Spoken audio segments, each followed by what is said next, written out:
సుధీర్ బాబు కొన్నాళ్లుగా సరైన సక్సెస్ లేక అల్లాడుతున్నాడు.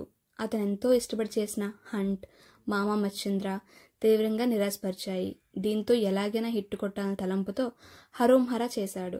శ్రీ సుబ్రహ్మణ్యేశ్వర సినిమాస్ బ్యానర్పై సుమంత్ జి నాయుడు నిర్మించిన ఈ చిత్రాన్ని సేహారి ఫేమ్ జ్ఞానసాగర్ ద్వారకా డైరెక్ట్ చేశారు.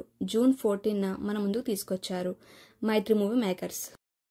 టీజర్, ట్రైలర్ సినిమాపై ఆసక్తి పెంచే విధంగా ఉన్నాయి. ఇది ఇలా ఉండగా ఇండస్ట్రీలో ఉన్న కొంతమంది పెద్దలకు ఈ చిత్రాన్ని స్పెషల్ షో వేసి చూపించారు.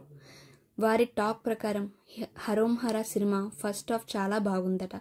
మొదటి 15 నిమిషాలు ఇంటర్వెల్ సీక్వెన్స్ హైలైట్గా ఉన్నాయని అన్నారు. సెకండ్ హాఫ్ కూడా చాలా రేసీగా సాగుతుందట. అయితే క్లైమాక్స్ 15 నిమిషాలు రొటీన్గా అనిపిస్తుందని, కానీ ఖచ్చితంగా ఈ సినిమా ప్రేక్షకుల నుండి డీసెంట్ టాక్ను రాబట్టుకుంటుంది చెప్పుకొచ్చారు. అంతేకాదు సుధీర్ బాబు ఈ సినిమాలో కంప్లీట్ మాస్ రోల్లో కనిపించాడంట. ఎప్పట్లానే యాక్షన్ సీన్స్లో అదరగొట్టాడని అంటున్నారు. చాలా కాలం తర్వాత అతనికి సరైన యాక్షన్ మూవీ హరోం హరా రూపంలో పడింది. ప్రేక్షకులకి ఈ సినిమా నుంచి 2 టికెట్లు కొంటే 1 టికెట్ ఫ్రీ అని చెప్పి తెలిపారు. హలో అండి, ఈ ఛానల్ని లైక్ చేసి షేర్ చేసి సబ్స్క్రైబ్ చేసుకోండి. నేను చేసే ప్రతి వీడియో మీకు నోటిఫికేషన్ ద్వారా రావాలంటే కిందన బెల్ ఉంటుంది, దాన్ని కూడా క్లిక్ చేసేయండి. Thanks for watching.